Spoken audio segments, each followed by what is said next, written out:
Shannon Sharpe is part of this nefarious part of the dark side of legal practice when it becomes profitable to file bogus actions against prominent people to coerce a settlement. Did Shannon Sharpe really get an ESPN staff member pregnant? That's the question making the rounds online after the NFL Hall of Famer suddenly announced he's stepping away from his role at ESPN. This is a shakedown. Facing rape and sexual assault accusations, tonight Shannon Sharpe is not backing down. I'm going to be open, transparent, and defend myself because this isn't right. But here's where things get complicated. Shannon is calling the rumors false and disruptive. However, others suggest there's more to the story than he's acknowledging, with leaked text messages, audio clips, and some eyebrow-raising claims. It's becoming harder for many fans to accept his statement at face value. This has led to growing speculation. Is this the real reason Shannon was quietly taken off the air? And let's not overlook the fact that this isn't Shannon's first controversy involving women. So what exactly went down behind closed doors? Has ESPN finally stopped shielding him? Let's take a closer look. Shannon surprised many when he shared his decision to step back from ESPN. He posted this message on X, which quickly attracted attention. "My statement is found here, and this is the truth. The relationship in question was 100% consensual. At this juncture, I am choosing to step away from my duties at ESPN temporarily. I'll be using this time to focus on my family and to address and respond to these false and disruptive allegations. I plan to return to ESPN in time for the start of the NFL preseason. I am truly grateful for the ongoing support I've received from my family, fans, friends, and colleagues." Naturally, this announcement sparked a wave of reactions. Stephen A. Smith, for one, had a few words to share. While he avoided speculating about Shannon's innocence, he did express his thoughts on the situation. "It's been a tough week from a sports media standpoint, especially when it comes to First Take. Shannon Sharpe became a friend of mine when I personally recruited him to join ESPN's First Take. He came on and did a phenomenal job. Regardless of the success we had over the 12 years before he arrived, Shannon elevated the show last year, and we were continuing to thrive this year as well. So when the news broke that he and ESPN had mutually agreed he would step away from the air, it was a blow to the show and to me personally. I'm going to miss him. Still, I wasn't surprised. Now, when I was on air recently, a lot of people expected me to comment further, but I won't do that. I won't make claims about someone's innocence or guilt regarding a situation I know absolutely nothing about. Do I personally believe Shannon Sharpe is guilty of what he's accused of? Absolutely not. That's my own view. From the man I've come to know, I don't believe he would assault or rape anyone, and I'm saying that clearly. But just as clearly, I'll remind everyone that's my opinion based on how I feel about him. I'm not suggesting I have any concrete knowledge of the facts, because I don't. Stephen A. also noted that he didn't think Shannon's legal team was guiding him particularly well in this situation. I've seen the text messages released by his lawyer, who, by the way, I don't think has been impressive in this at all, because some of the information that was let out to the public, I have no idea why a lawyer would advise such a thing, but that's a different subject for another day. To summarize, Shannon Sharpe is currently facing a lawsuit from a woman identified as Jane Doe, who accuses him of misconduct. According to court filings, their relationship began in 2023 after meeting at a local gym. At the time, Jane was only 19 years old. Over the next 2 years, the pair maintained a private relationship, but things eventually began to deteriorate.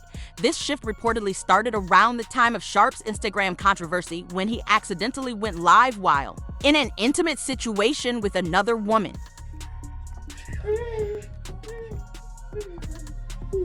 Jane allegedly saw the footage and began to pull away from the relationship. However, Shannon allegedly wasn't ready to end things and continued to pursue her persistently, leading to situations she later described as uncomfortable. Jane claims that Shannon secretly recorded their encounters and even shared them with others. As part of her legal claim, her attorney, Tony Busby, submitted an audio file of a phone conversation between the two to multiple media outlets. That recording, according to them, highlights troubling aspects of their relationship. Well, I'm not really interested in I'm getting choked, so I guess we're going. Yeah, I might choke you in public.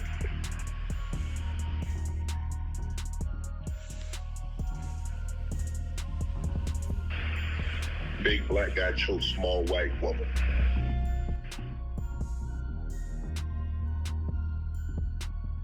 It's not a good look, Shannon. Not a good look that you do what you did to me. However, in response, Shannon's legal team acted swiftly. They argued that Jane Doe had attempted to blackmail Shannon and only filed the lawsuit after those attempts failed. According to them, she edited footage of one of their encounters to make it appear non-consensual. Ronnie Busby targets black men, and I believe he's going to release a 30-second clip of a sex tape that tries to make me look guilty and play into every stereotype you could possibly imagine. That video should actually be 10 minutes or so. Hey Tony, instead of releasing your edit, put the whole video out. I don't have it, or I would myself. Shannon stated, Tony Busby targets black men, and I believe he's planning to release a 30-second clip from a sex tape that misrepresents me and plays into harmful stereotypes. That clip is only a portion of what's actually a 10-minute video. Tony, instead of sharing your edited version, release the full recording. I don't have it myself, or I would. Shannon's attorney, Lanny J. Davis, also stated that the plaintiff has not provided the full unedited version of the recording to Shannon's legal team.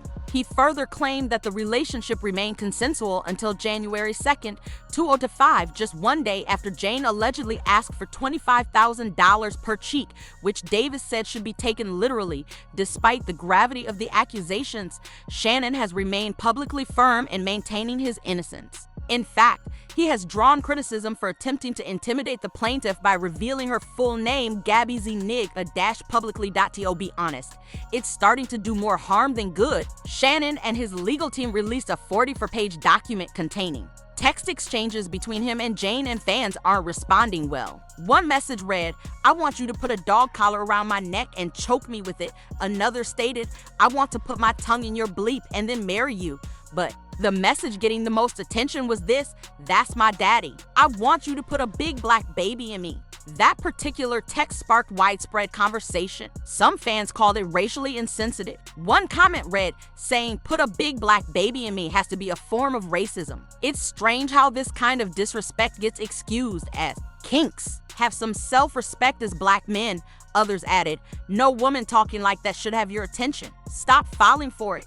So why would Shannon release these private, highly personal messages? According to court filings, his legal team believes these texts help support his version of events. They argue that these messages form part of a broader pattern of sexually explicit conversations initiated by Ms. Zuniga. In their words, this exchange reflects a consensual adult relationship that included role-playing, sexual language, and fantasy scenarios clearly requested by Ms. Zuniga. Still, the release seems to have backfired because instead of clearing things up, it sparked new speculation, including rumors that Shannon may have gotten the woman pregnant. Some even suggest that this could be the real reason behind his departure from ESPN, and for many, that theory isn't far-fetched. Fans already believe Shannon has a history of being careless in these matters. Currently, Shannon has 3 known children. And here's the surprising part.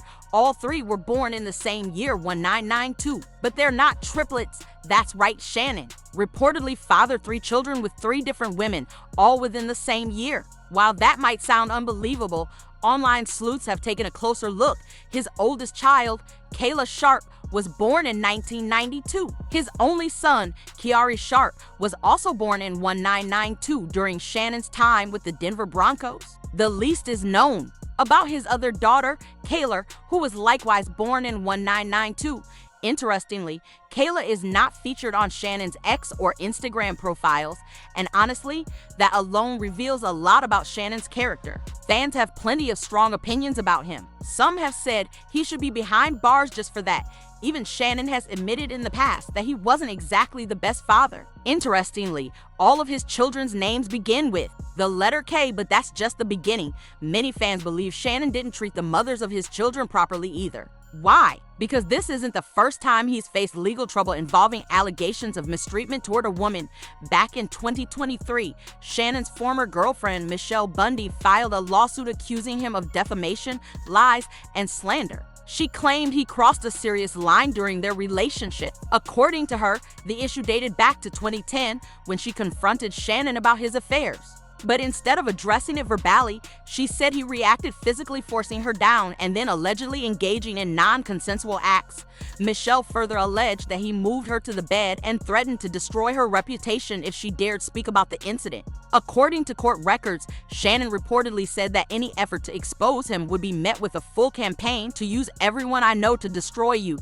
Eventually, Michelle found the strength to try to hold Shannon accountable. She filed for a restraining order against him, but fear soon took over, and she later dropped the case out of concern for her safety and her daughters. She explained, "After I filed the restraining order, I was at home with my daughter in our basement apartment. The front door opened directly to the sidewalk. Someone came up to my door and said, 'Shut up.'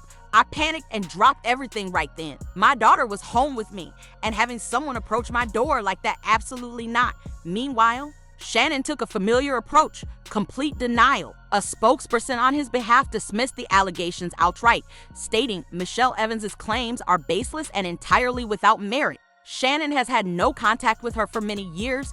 At the end of the day, fans seem to have formed a clear opinion about Shannon's character after going over all the details. Many see him as someone who mistreats women and engages in irresponsible behavior without considering the long-term impact. With the current Jane Doe lawsuit, some are hoping this could finally bring an end to what they view as a pattern of inappropriate conduct. For now, though, Shannon appears to be delaying the process as much as possible. According to attorney Tony Busby, Shannon has been avoiding key evidence. Remember that 10-second clip Shannon referenced earlier? Here's Busby's take on it. The only reason the public even knows about the existence of the video is because Mr. Sharpe brought it up in his public statement. The footage was shared with his legal team during mediation. Once again, it was Shannon's side that disclosed this, not us. Mr. Sharpe was given several chances to review the video himself, but he declined. "We have not issued any threats or claims regarding the video and have no intention of doing so." Despite all that, Shannon might need something more convincing if he wants to push back against the ongoing speculation. But what do you think? Did Shannon actually get this woman pregnant? And will he really manage to come out of this unscathed? Share your thoughts in the comments below, and don't forget to check out the next video.